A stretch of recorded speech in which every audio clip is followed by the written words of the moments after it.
Okay, so for the past couple of days, I've had the opportunity every single day to test and live stream myself, testing the new dungeons, testing the new affixes, and kind of trying to get a feel for what the next season is going to be looking like.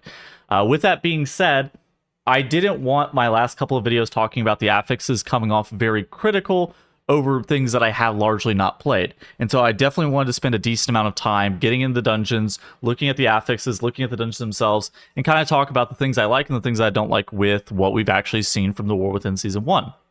And so this video is going to aim to be pretty comprehensive, talking about my experience with the new dungeons, what in general I think, and kind of how I'm viewing this. Again, I'm consistently a title level player, so some of my opinions on some of these things might be a little bit skewed by that. I've also been playing largely with groups of friends. I haven't necessarily been pugging on the beta at all, which, you know, can also affect my thought process in regards to what's also good.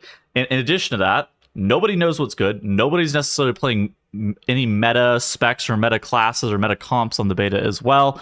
And so that obviously can skew your opinion in some regard. Whereas if you're playing something that is completely broken, if you're playing triple Hunter and blowing up every trash pack, you're probably gonna have a different experience than the one that I necessarily have. Okay, so let's first and foremost talk about the affixes. I actually think the affixes are closer than I initially thought in my, whenever I was reading through the patch notes, point blank reaction. I think that the affixes are actually a lot closer than I thought to being good. I think that in general, like the way that they are designing the Kiss Curse affixes are maybe a bit more interesting than I thought in the past. I think that for mob selection, having a mana/no mana splits maybe a bit off the mark. As it currently stands, far more mobs will have mana than no mana. So this means that some weeks are just in general going to be more impactful than others. So say you're playing with a class that has, I don't know, that gets affected by Reckless, right? Where they're doing arcane damage or they're doing, just physical damage, and they're getting affected by Reckless. They're in general going to have more mobs that are affected by Reckless than mobs that have mana, because there just aren't that many mobs that have mana. And then plus, I think that they could also do maybe something with the mob selection, like bosses versus trash, or just have it affect all trash mobs. And it honestly could probably be a tyrannical and fortified replacement. Having played with this a little bit, there's this weird dynamic where the mob selection is a bit strange. Not a ton of mobs are affected at any given moment. Only, I don't even know, like 50% of the trash mobs are affected by this at the most. Which, for an affix, it's definitely a lot lower than you would have initially anticipated. And I think that that's nice. I think that what Blizzard's one of their stated goals was to just lower the complexity of affixes and have you playing a dungeon a lot more. And I think that they've definitely achieved that with this. And I think that this affix system is a lot closer. I do think, again, though, that mob selection, this could actually be a fortified tyrannical replacement, having played with it for a little bit. I think it could affect bosses or trash. I think that they actually have a lot of room to kind of iterate on this starting point for the Kiss Curse affixes and actually get into a spot where it's pretty good. For the curses, my main feedback is that the application to mobs feels a bit off. There's something about fortified and tyrannical that makes these affixes feel noticeably different. I think it's pretty clear to anybody who's played the game that Thorned is a little bit overtuned. So Thorned is a bit overtuned in the way that Grievous was in the past, where it will be by far your dominant damage taken source. Also, right now, Thorn doesn't have any ICD and will proc on players off of every individual damage source. So dot specs like Moonkin and Afflock are just killing themselves, whereas some other classes don't really take that much damage. Afflock is instantly killing themselves and stuff like that to Thorned. But then in general, there's fortified and tyrannical differences that makes these feel a bit different. We started off the testing period with attuned, and attuned fortified, Siege of Borealis, we were getting hit with Black Tar bombers, and those mobs were nuking us because it's 20% magic damage dealt on top of mobs that are fortified, and it would work in some multiplicative way that makes you take just a ton of damage from these mobs. And these are mobs that aren't stoppable, right? I think that the mana versus no mana discrepancy was in general supposed to be casters versus no casters, but there are some mobs that have mana, like the Black Tar bombers, that don't have a cast bar on their bomb, and so then it's just they are gunning you down. And so there's this weird dynamic. I feel like we're actually, again, pretty close with this. I think this is pretty good, and it achieves Blizzard's stated goal of wanting to make the affixes more passive and less active. And so, like, the curse, while the application could be off in some instances, I actually think that these are, again, also pretty close. I think that Thorned is obviously going to get changed or tuned or something like that. I think that I've seen a lot of people complaining about Reckless and how that affects the tanks. So just for some numbers' sake, depending on the mobs, Reckless ends up lowering your tank's MIT by about 10 to 13% against those effective mobs. And I think that's an important thing to know, is that it's not just against all mobs. It's against just those mobs. And so in some aspects, it'll be hard, but in a lot of aspects, it's just like, who cares? For the Kiss effects, I think that Blizzard's actually probably not going far enough with these, having played it for a little bit. So the Kiss effects probably will end up attributing at most about 2 to 3% of your overall damage over the course of a key. So some people were complaining that, like, oh, LFG is going to be plagued with looking for whatever that affects that affix this week. That's actually what Blizzard wants. And that would actually kind of make it a bit more interesting for the metagame.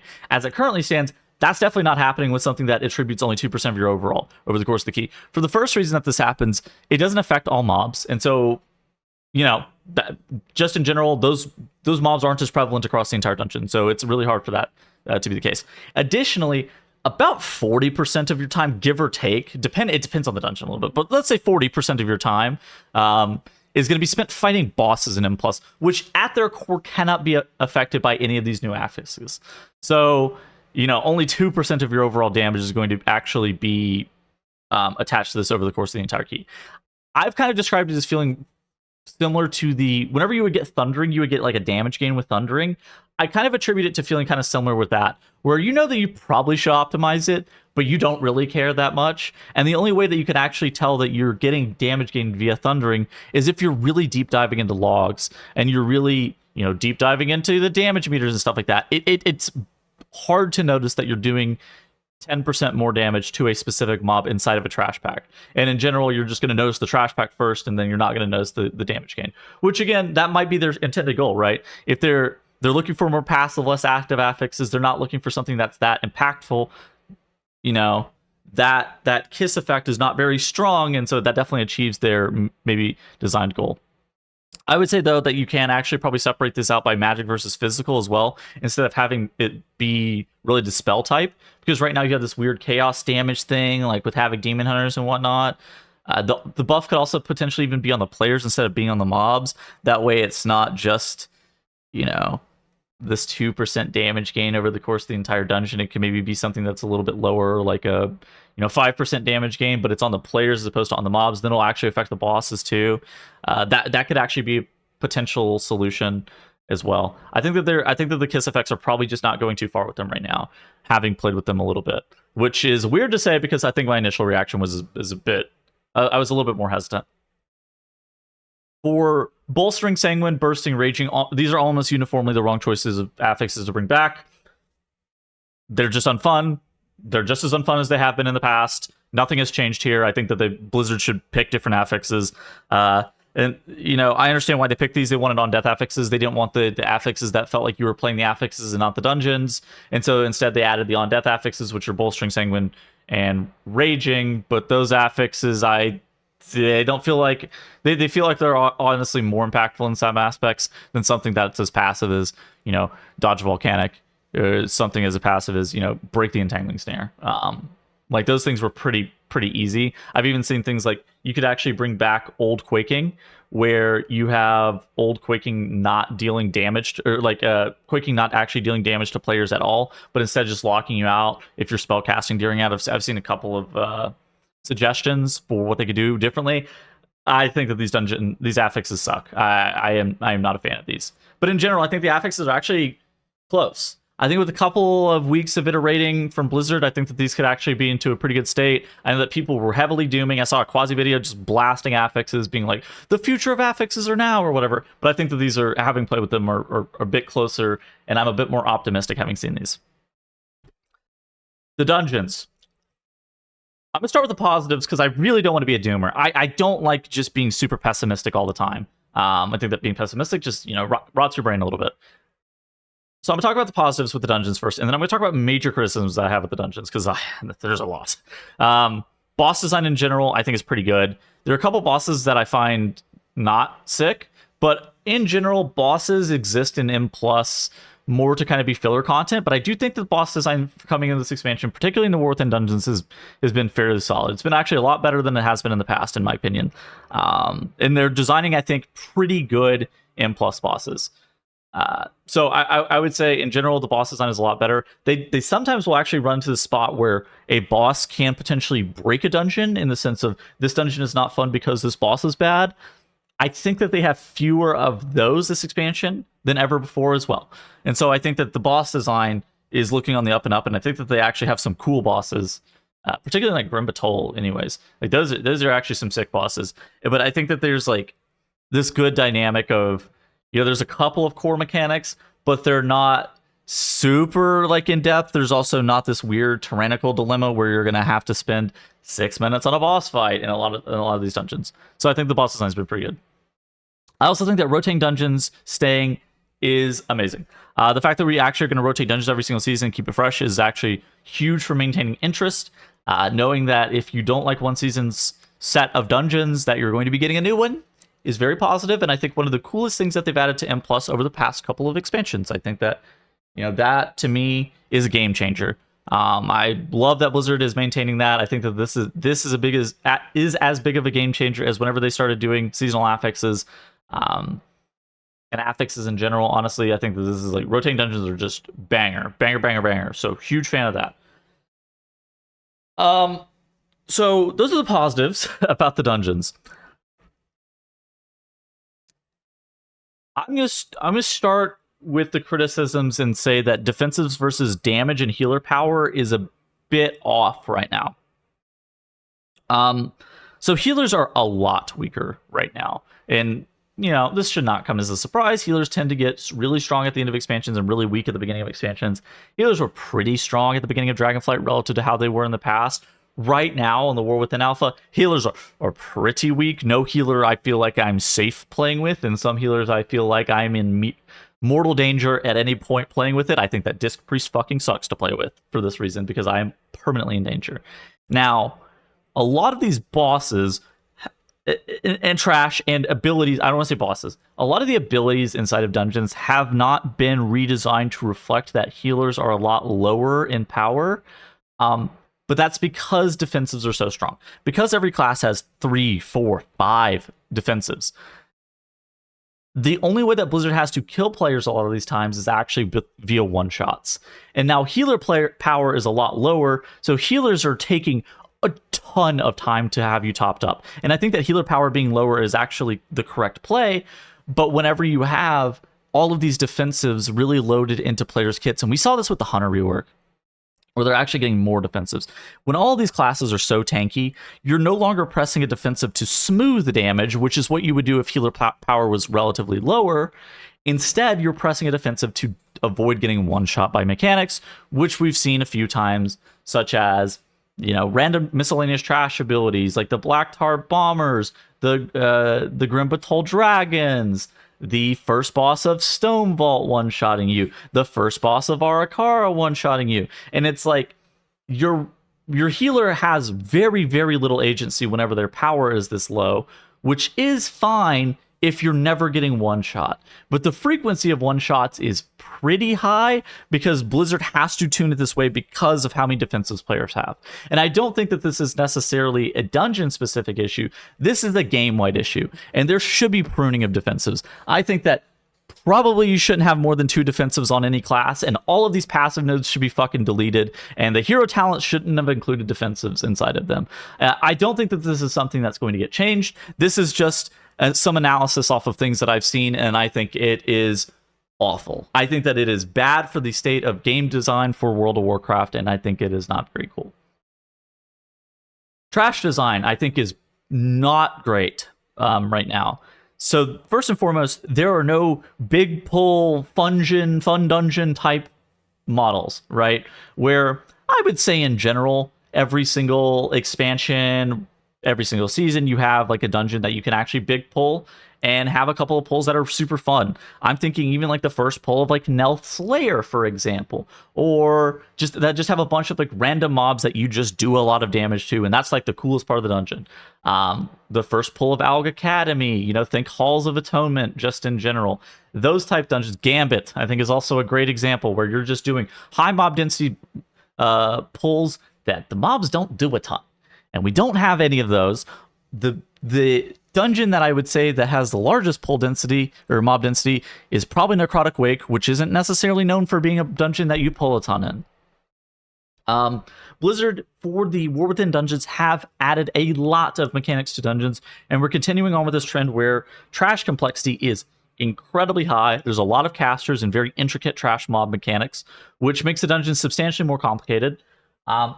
I think in general, a lot of players would like the complexity of trash to be lowered, simplifying the dungeon a lot, as opposed to having it be something that you need to know a ton of mechanics on the trash. Like, I think that there should be, you know, a couple of core mechanics on trash mobs, but I think that it shouldn't be more than 1 or 2 mechanics per pack, as opposed to every mob having 1 or 2 mechanics. And so I think that there's like a discrepancy there.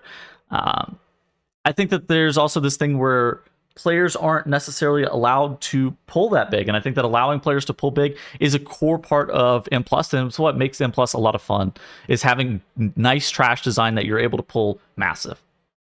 Blizzard also did this thing where they have this stacking debuff that doesn't let you multi-pull packs. So like the stag horns at the end of Mist of Tyrant Scythe, instead of, they used to be just a heal and a shield on the players, but they added a third mechanic, and the third mechanic is called Acid Rain.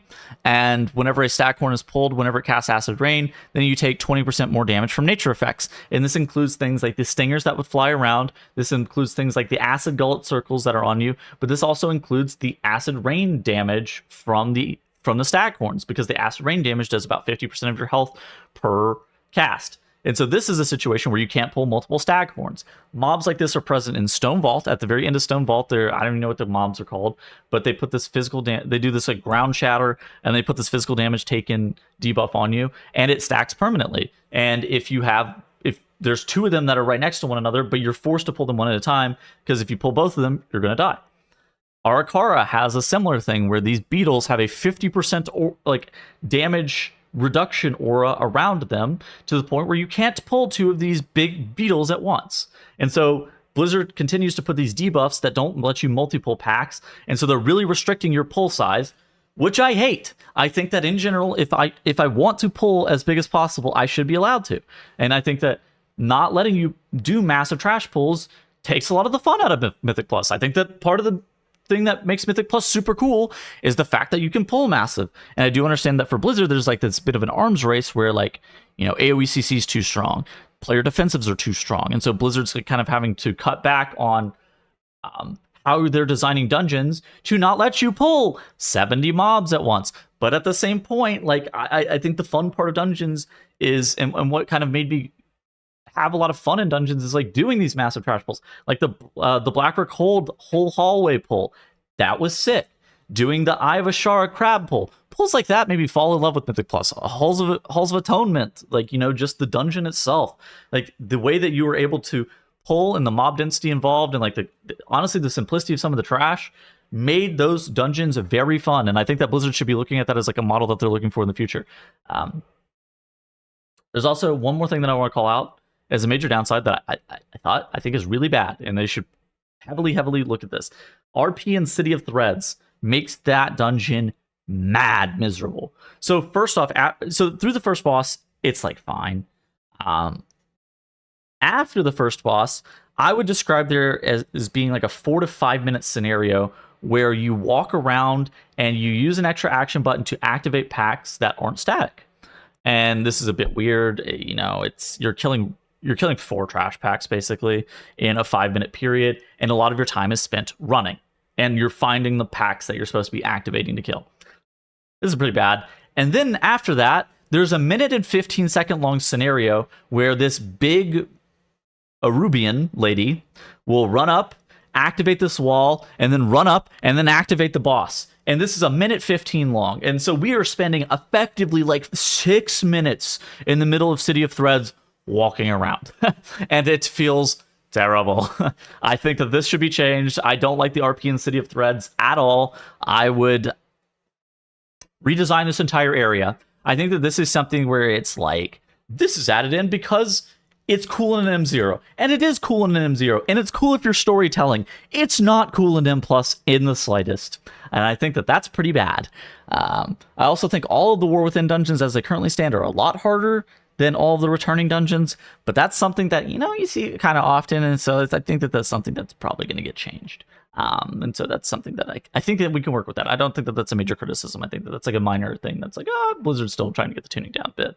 And so anything that's like, you know, mob tuning related, you know, I'm going to probably complain on my stream, but I don't think that that's necessarily in the scope of this video. But yeah, those are all my thoughts basically on what we've seen via M+ testing over the past couple of days. Again, I've been streaming M+ testing a lot lately, so if you're into that kind of thing, I've been picking up a lot of new range DPS specs. I've been playing Fire Mage, I've been playing an Aug, I've been playing my Moonkin, I've been playing my Warlock. So I've been picking up a lot of different range specs, so if you're looking for different POVs from range DPS, it could be valuable as well. I hope you guys have been enjoying the content, and I'm going to be ramping it up as War Within gets closer and closer. Going to start and then be uploading every single day after the War Within launches, talking about a bunch of Mythic Plus stuff. So if you like that kind of content, subscribe, like, and I will see you guys in the next video. Goodbye.